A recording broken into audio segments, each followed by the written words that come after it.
Trump privately admitted he lost election to Biden. Ex-White House aide. An ex-aide to former President Trump said Sunday that Trump privately admitted he lost the 2020 election to Joe Biden.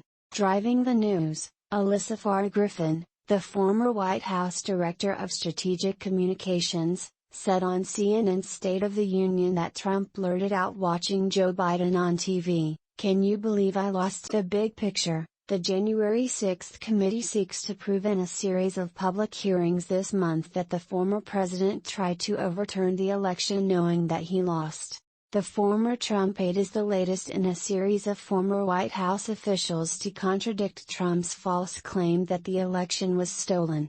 Yes, but, Griffin added that she thinks proving intent will be difficult. I'm not of the mind that this is going to take down Donald Trump in a legal sort of way, she said. But I do think it's going to inform the public about a man who lost and couldn't do what we've done for the entirety of our history, which is allow a peaceful transition of power. What's next? The January 6 committee will meet for another public hearing on Tuesday at 1 p.m. Trump's third impeachment trial. The January 6 committee has obtained new information to connect the dots on some well-known aspects of Jan 6, including former President Trump's tweets. Axios has learned why it matters. The committee is giving Americans the most palpable and detailed sense yet of how close the nation came to a full-blown constitutional crisis, producing consistent bombshell revelations, with more likely the big picture. The Select Committee is making the same case House Democrats made during Trump's second impeachment a year and a half ago, that Trump incited the violence that day at the Capitol. But the panel's 7 Democrats and 2 Republicans have far greater access to key evidence than the impeachment managers did, including subpoenaed documents and closed-door testimony, in some cases provided unwillingly by those close to. Some of the most compelling presentations have rested on materials that were already public, contextualized with new evidence. An upcoming hearing may include new details surrounding Trump's "Be There, Will Be Wild" tweet on Dec 19, 2020, which urged supporters to converge on D.C. on January 6, and how it spurred organizing on far-right message boards, according to a source close to the committee. The committee's most recent hearing delved into a January 5 statement, dictated by Trump, that claimed Vice President Mike Pence believed he had the authority to overturn the election results.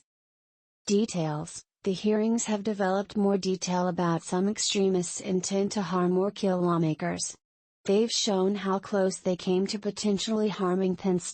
They've shown much more than was previously known about how close Trump came to making coup supporter Jeffrey Clark the attorney general. They've yielded much more about Trump's own state of mind, demonstrated absence of remorse, callousness about Pence's safety, and more details about pardon requests. Between the lines, the committee has consistently invoked a key impeachment tactic to synthesize its evidence, drawing a connection between Trump's public comments and the actions of riots. The most recent hearing featured video of Trump calling for Pence to come through for us, followed by clips of rioters making violent threats toward Pence. The first hearing included a nearly 10-minute-long, chronological montage of January 6, which spliced together videos of the Capitol violence with Trump's inflammatory tweets at the time of the second hearing, which focused on Trump's baseless election fraud claims, concluded with clips of Jan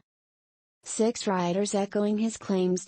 Zoom in, Representative Jamie Raskin, DMD, who was the lead House manager in Trump's second impeachment, is also a member of the Jan 6 committee. He told Axios Al-Natreen his focus in the investigation has been on the activation and the mobilization of the mob and the domestic violent extremist. That aspect of January 6, how Trump assembled the mob and directed them to the Capitol, will be at the center of the committee's penultimate hearing, according to Vice Chair Liz Cheney, Republican. Imagine if we had an ounce of what the January 6 committee has now, Representative Eric Swalwell, Democrat, California.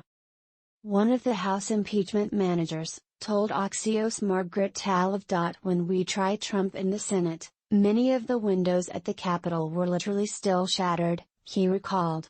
The impeachment trial team approached dozens of Trump world witnesses. No one wanted to cooperate. Everyone said, "See you in court," which would have taken years. So we relied on Trump's public statements, tweets, rallies, to prove his intent, and the footage on the ground on the 6th to show the carnage. But there were a lot of gaps as to what Trump knew and what he did or didn't do to stop the insurrection. With the passage of time, and the stench of Trump becoming more, not less, pungent, witnesses came forward. Over 1,000. And now there's a clear picture of what Trump knew and did. Without any of that, we still managed to convince 7 GOP senators that Trump was guilty. Representative David Cicilline, DRI, another one of the House managers, told Axios that, "What I've learned is the level of planning and the sophistication of this scheme."